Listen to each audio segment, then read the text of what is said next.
দেখেন বিদেশের বাড়িতে কত কষ্ট ঘুমের। তো ভালো বিছানার কারণে সে ঘুমাইতে পারতেছে না। তো আমি বলে দিলাম কাল থেকে লেপ তুষুক বেড নিয়ে আসার জন্য সাইডে। তো সাইডে নিয়ে আসা সে খানার পরে সে ঘুমাইব। আর এই কথা বইলা দিলাম, কালকে থেকে হয়তো নিয়ে আসতে পারে। তো আজকে অনেক কষ্ট করে ফাইভের মধ্যে, স্ক্যাফোল্ডিং ফাইভের মধ্যে বেলান দিয়ে শুয়ে রয়েছে। তো কখন সে জাগ্রত হইয়া জানা নাই।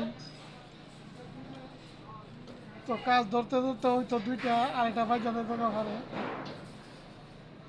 তো এখানে প্রবাসের মধ্যে একটাই সমস্যা, ঘুমের সমস্যা। সবারই ঘুমের সমস্যা, যেমন আমারও প্রচুর পরিমাণ ঘুমে ধরতেছে, কিন্তু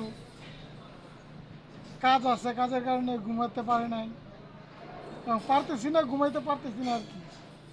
তো রুমে গিয়ে চিন্তা করি যে রুমও গেলে হয়তো তাড়াতাড়ি ঘুম চলে আসবে, না রুমও গেলেও তাড়াতাড়ি ঘুম আসে না। নেট চালাইয়া প্রায় 10টা 10:30 বাজে যায়, পরিবারের সাথে কথা বলা লাগে। এমনি এমনি ঘুমাইতে পারি না, তো ঘুমাইতে ঘুমাইতে 11টা বাজে যায়।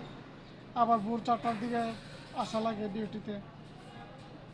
আবার ডিউটি শেষ হয়ে আপনার 6:30টায়, রুমে যাইতে যাইতে 7টা 7:30 বাজে। তো এটাই দেখেন সে ঘুমের কত কষ্ট। সে বিছানা, ভালো একটি বিছানা পাইতেছে না দেখে আরাম করে ঘুমাইতে পারতেছে না। তাই স্ক্যাফোল্ডিং ফাইভের মধ্যে দেলান দিয়ে শুয়ে রয়েছে। ঠিক আছে, তো আমারও ক্লান্ত লাগতেছে, খাওয়া দাওয়া করে আসলাম, ক্লান্ত লাগতেছে, কিছু করার নাই। ঘুম আসতেছে কিন্তু কাজের কারণে ঘুমাইতে পারতেছি না, তবু বসে দিছি। তো একটু ফাঁকে দেওয়ার সময় করে একটা ব্লগ বানিয়ে নিলাম, প্র্যাঙ্ক ভিডিও। তো সবাই ভালো থাকবেন, আল্লাহ হাফেজ।